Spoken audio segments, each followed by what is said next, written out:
Oh, hey mates, my name's Captain Cordell, and today we're back again with another amazing Pixelbox podcast, and I'm joined by Alex and Candle the cat, who have made the game The Explorers, Pyramid Explorers.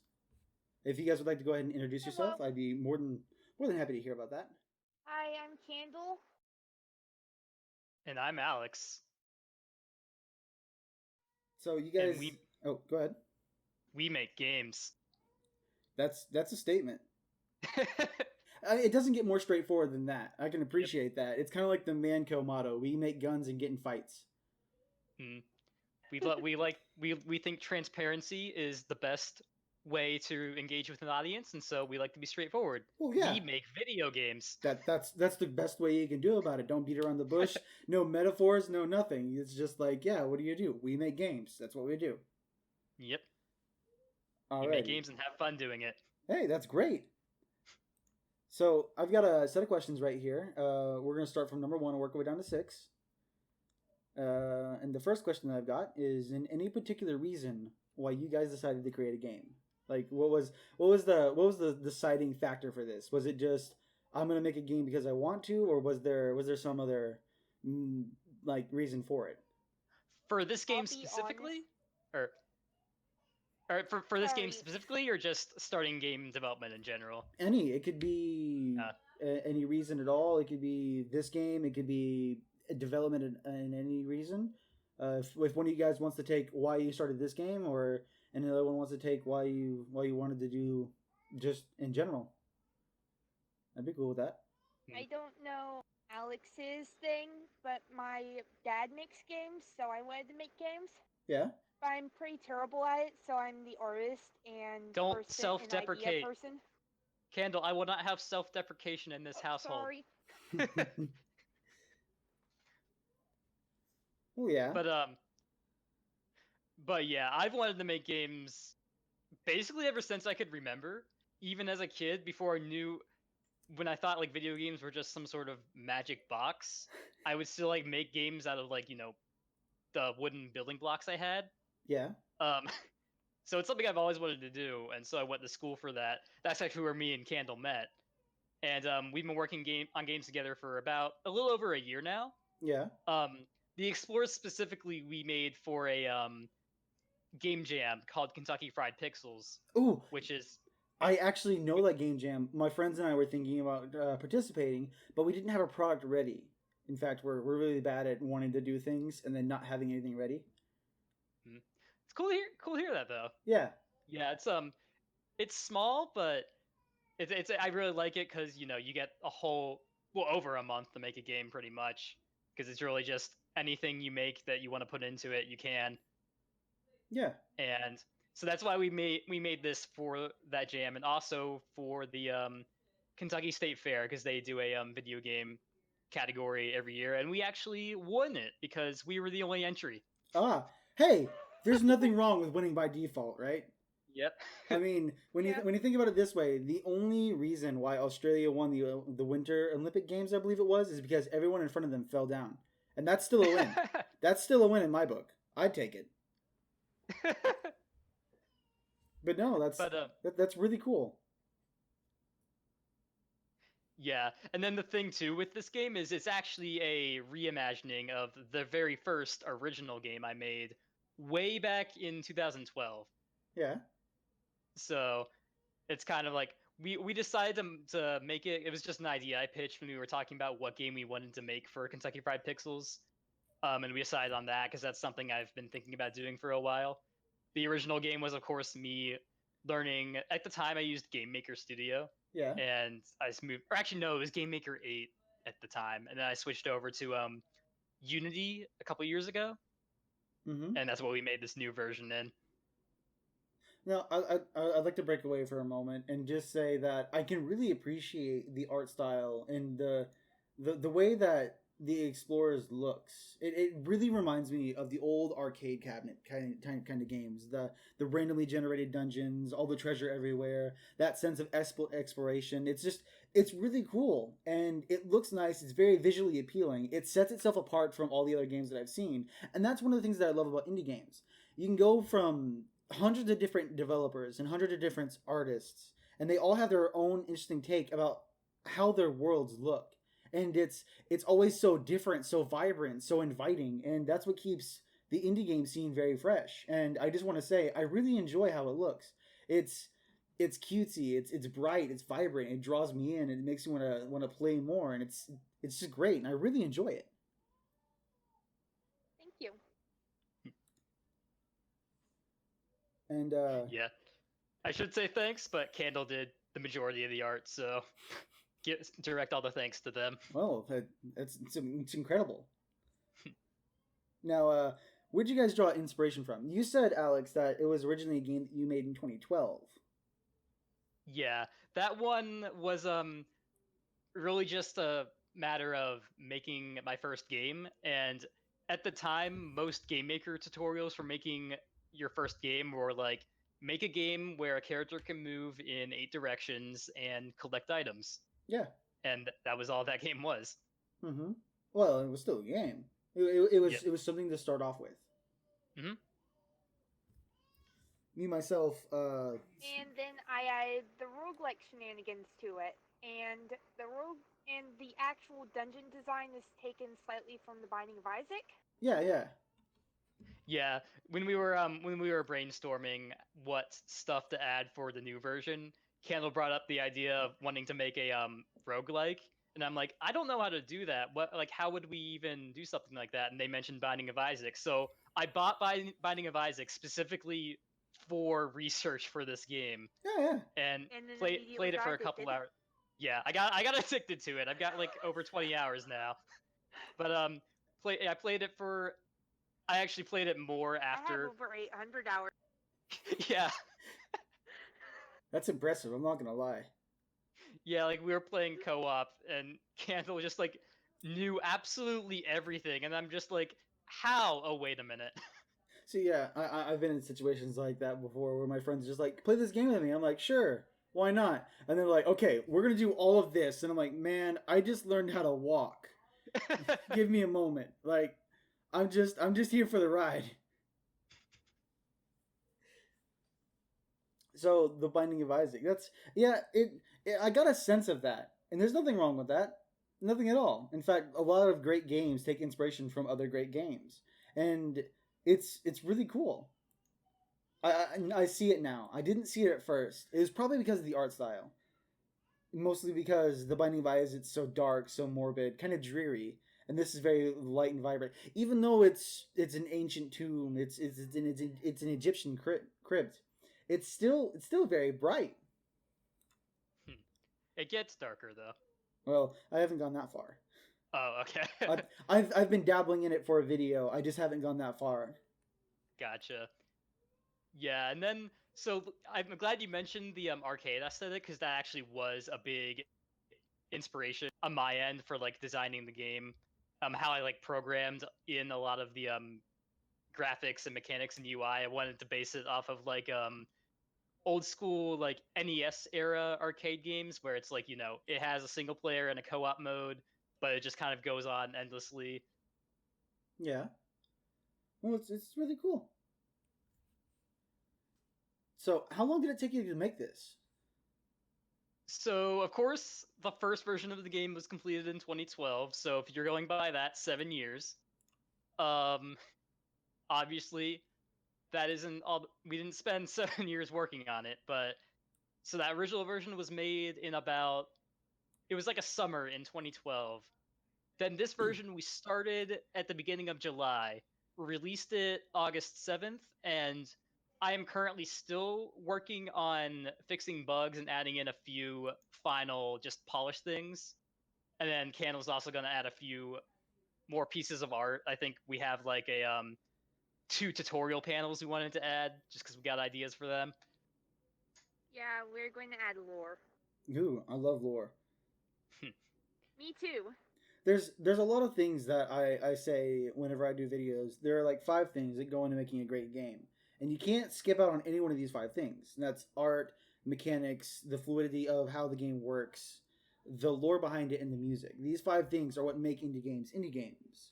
And when all five of these things work so powerfully together, it's what makes a memorable experience. I've played games that other people wouldn't think twice about, and I'll see something and I remind myself, hey, I remember doing this. I remember playing that. It was great, and I'll go back and I'll play it again. And it all really melds well together. So I'm looking forward to the lore. You got my eye on that. I'll be sticking around for this one. Thank you so much. Thank you. So is this the final game you guys plan on working on? Absolutely not. In fact, I'm pretty sure that the next game that we might make is something called Dreamscape, which is going to be a horror game based off of my dreams. That's actually incredible. Uh, in high school, I once did a report over the dreamscape and like how dreaming was achieved through like the sleep cycle, REM sleep, deep sleep, stuff like that. It was a really interesting research topic that I did, and I've always liked the idea of like dreaming in games, but most of the time it's not played with enough. And when they do play with the dreaming aspect, they don't go with it as hard as they should. Like most of the time, it's just a means to an end. It's progressing in the game, and it's not really used as the main focus, or at least that all that I've seen. Maybe Or it's just a cheap plot twist. pretty much, right? I have an interest in dream logic because some things seem completely normal in dreams that are completely absurd out of dreams. Like, I had a weird dream one time that I call the carrot dream, The carrot dream. and what happened was I was on the computer, playing on the computer, and my uncle came in and told me that I needed to burn the trash can because there were carrots growing in it. And I went Right. out, and there were carrots growing in it. So I haven't mean- heard I this one. burnt the trash. So I burnt the trash can, and then it started raining dead butterflies. Oh, And oh I ate God. one for some reason. Oh God. Okay. And it tasted nasty, so I didn't do that again. And then I flew to school. I flew to school like Superman. And then I went to show my friend Jessica a drawing. And when I did that, it came up as the wrong drawing. And I was like, huh, that isn't right. And I flipped over and flipped it back over, and it was a different drawing. And that's how I realized it was a dream. I mean, like, yeah, most people or most like scientific heads, I don't know what you'd call them, a dream scientist maybe, or just people in general say if you want to find out if a dream is a dream, look at your hand and then look away and then look back if you have the ability to. And if you're missing a finger or if you have one more finger, then you can identify that's a dream. Or you can look at a clock and then look away and then look back, and if the time is different, then it's a dream. And I don't know about anyone else, but I've never been able to achieve this. I always like know it's a dream in the last second, and then I'm like, wait, I can do whatever I want, and then I wake up, and then I'm absolutely upset for the rest of the day. Meanwhile, my dreams are just way too normal. Like the most recent dream I remember is trying to download. Well, based on this was something that happened. There was the new Pokemon Masters game that came out, Yeah, I heard and about that. I tried downloading it on my phone, but my phone is too out of date to download it. And then I remember having a dream that was just that, but the game was a Pokemon game that doesn't exist, and that was the only dream element of it. And it's just like my dreams are just like boring, and it's like I wish I could have. Wish you as could weird have like dreams. crazy Yeah. crazy dreams like you. Yeah. I sometimes have mundane dreams too, and usually I don't even realize it's a dream until way later. Right? Like Like when you a wake couple up. of days ago, I dreamed that everything was normal except for a commercial for a Spore sequel came up, and Can that then please be real? I realized in the car ride way later that it wasn't real, and I was like, no. But that's really interesting. I'll look forward to that. We're actually developing. We're gonna try and work on two. I like to call them. I don't know what to call them exactly, but like RPGs based on ourselves. So the Candle's idea is Dreamscape, and then I'm currently working on a game called Garden Corn Cob Copyright Calamity, Yeah. which is the story of a fan character I made becoming an original character to avoid being guilty of copyright infringement. Okay, yeah, I could see that. That's a really interesting take on things. Me and my friends, Yeah. we all have our own original characters that we use. My cat's here. Hello. Hello, kitten. His name is Archie. Archie? He's angry all the time. That sounds incredible, actually. Ugh. I forgot what I was talking about. Oh well, probably wasn't important. Oops. No, it's fine. So You were talking about original characters. oh right. So me and my friends all have our own original character, and eventually we plan on doing a lot more with them. Right now they're just YouTube personifications. We use them in artwork. We use them in promotion, but eventually we want to try putting our hand into animation and game creation. I'm actually writing a script for a game with one of my other friends. I can't go much about it because I don't know how much he wants to divulge, and we're not making it public just yet. So I'll say that we're working on a Avoid project. spoiling your own game. Pretty much. It wasn't anything like planned out either. It was just, dude, I want to make a game, and I'm like, all right, cool. Here's what we'll do. Here's a stupid idea. I'll write the script. If you can do everything else, I'll help you find music and artwork, and we'll run with that idea. And that's what we're doing right now. Nice. So, what kind of problems did you guys encounter while creating the game? My friends and I, we do dabble in game creation, but we haven't gotten any like giant finished product. And I don't know if the guys that work on the more intricate coding aspects have any problems, but I never have much of any problems when writing scripts. Well, of course, it's just typing in a document. So, what kind of problems have you guys encountered? So I can Kittens. Oh yeah. Yeah, how the kittens when we were programming. Did you make it as far as the 3rd floor? Not yet, no. Okay, the boss in the 3rd floor. We had some problems programming the enemy behavior for that boss. Okay. I kind of try and The kittens like to run backwards and also run into the void and also run everywhere but the correct direction. that does sound kind of like an issue, yeah. But yeah, I'll definitely Their say intended behavior. Their intended behavior was to try to follow the player while running directly off the screen. Yeah. And They had a tendency to run backwards. I mean, hey, at least it was running. Yeah. Yeah. But yeah, I'll definitely say kind of my biggest problem with any game in general is I am way too OCD about making every detail of a game perfect. Oh yeah. And I'm trying to learn how to fight that, and it's very hard for me. Like, Well, there's I know. nothing wrong with trying to make the best product you can, and there's nothing wrong with having a couple bugs. Yeah.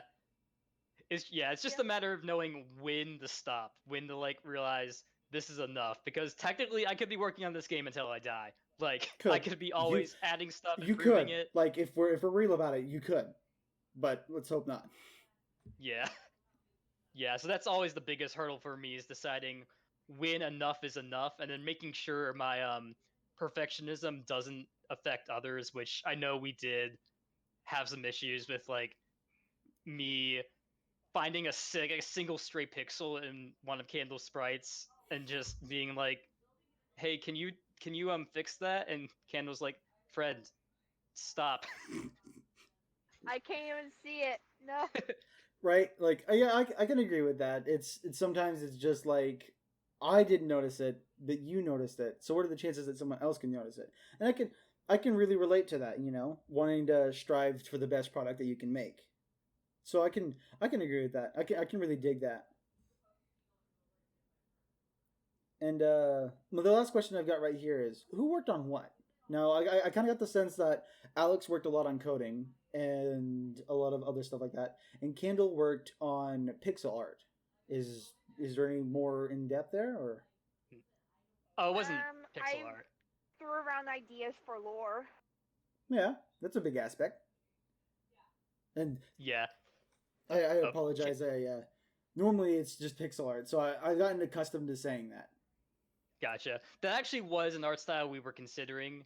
because of course, the inspiration from early NES arcade games. So we thought about doing like a really simplistic NES limitations pixel art. Yeah. But like we I'm so thinking of. Sorry. oh, go ahead. I'm thinking of trying to improve on my pixel art skills for Dreamscape, but at the same time, I am not very good at picking up skills instantly, obviously. Oh yeah. Anything worth doing is never easy in the beginning. It's always something you gotta work towards. And then after you get to that moment where you can actually do it, it's so much more gratifying because you work so hard at it. So if you were wanting to get into it, I have full faith in your ability to do it. And I hope to see the day where you can comfortably say, I can do pixel art, and it looks absolutely amazing. Thank you. But yeah, Candle did all of the sprites. The one exception was I made the logo, but that didn't I didn't really put much effort into it. I just did a triangle and then used the font that we used in game. And then Candle also did a lot of ideas for, of course, lore, and also came up with enemy ideas. Of course, the one that you haven't reached, the third floor boss is their favorite. Um,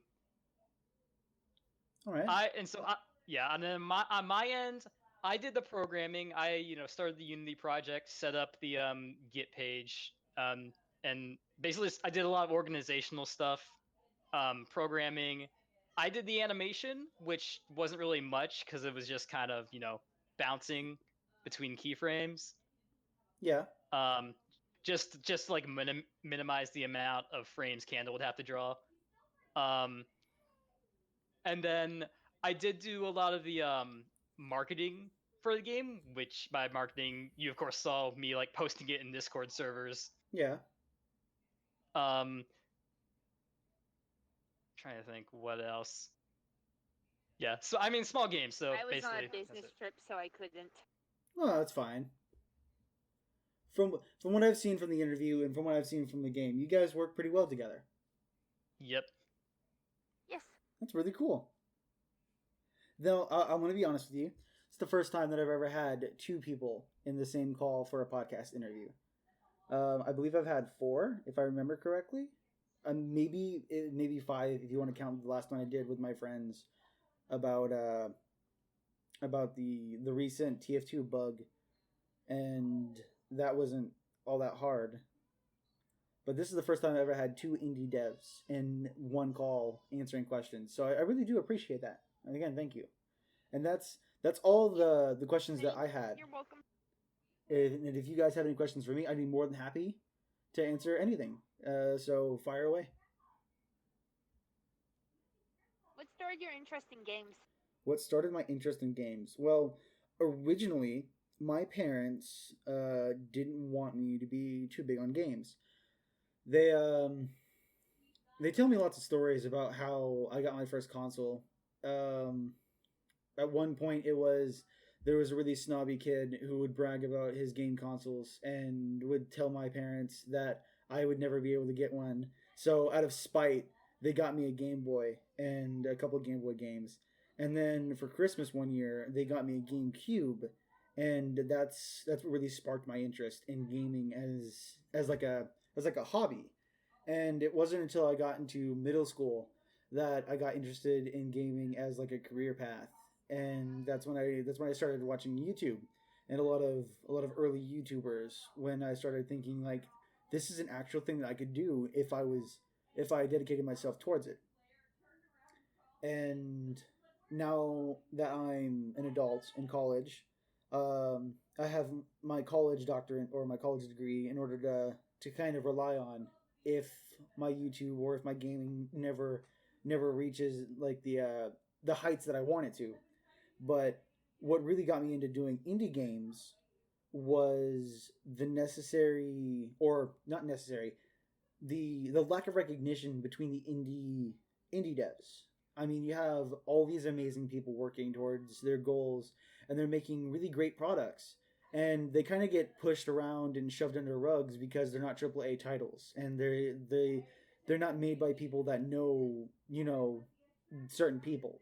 And I think that just because you don't have connections in order to do giant commercials and you can't promote yourself as often, that shouldn't be an excuse for not being able to showcase your game. I mean, people work so hard on them that I believe they deserve some recognition. And I kind of resonated with that idea that they work hard and they need to be recognized. So that's what really got me into the indie games.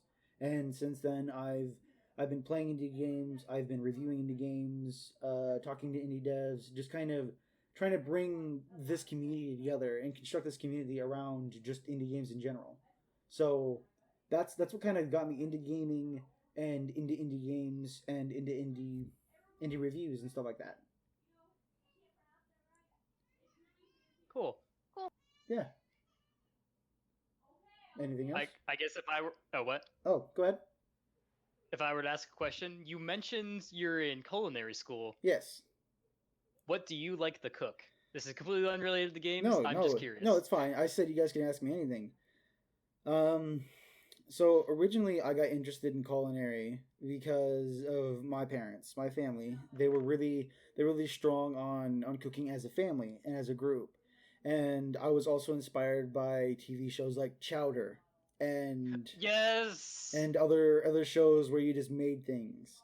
And I was That like, was my childhood. Same. I was basically just like, I could probably do that. So I got into a vocational school in high school.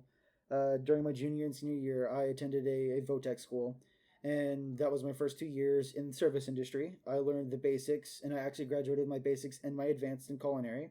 And then I graduated, and I didn't have any intention of going to college. And my instructor was like, "Hey, I really think that you've got a knack for this. And if you're serious about it, go on to college." And we had toured colleges the previous year, and I was like, what the hell, I might as well do it. So I showed up here, and I realized immediately that I was completely out of my league. And they teach here is fine dining. Right now I'm in a dining room class, and it's waiting tables, and I've waited tables for banquets as a part of vocational school, but it's a whole lot of like high class fine dining establishments. I've cooked everything from all parts of the world, and I've experienced lots of different cultures, lots of different tastes, and I think my favorite thing to cook has to be Cajun food. We took a trip to New Orleans not too long ago I took a trip to New Orleans with my college class, and I got the chance to try like authentic Cajun food, and it's something that resonated with me because it tasted so similar to the flavors that I grew up with, and the sense of family and everything else. So I think Cajun food, stewed meats, lots of fresh vegetables, exotic spices. 33 minutes. I think this is the longest podcast that I've ever done. It's actually pretty cool. But I do believe that we should go ahead and end off this recording. It was really, really good getting to talk to you guys. I really enjoyed it. Thank you guys so much. Same. Thank you. I will be linking the description. I will be linking the link to Alex and Candle's game down in the description below. You guys should totally go give it a play. I don't know if I have permission. Nah, I won't link the CFN Gaming because I don't think I have permission. But you can find them on Twitter. I'll go ahead and link their Twitter down below if you're interested in indie games or finding indie devs and getting more immersed in the indie game community. But aside from all that, I don't have anything else to say.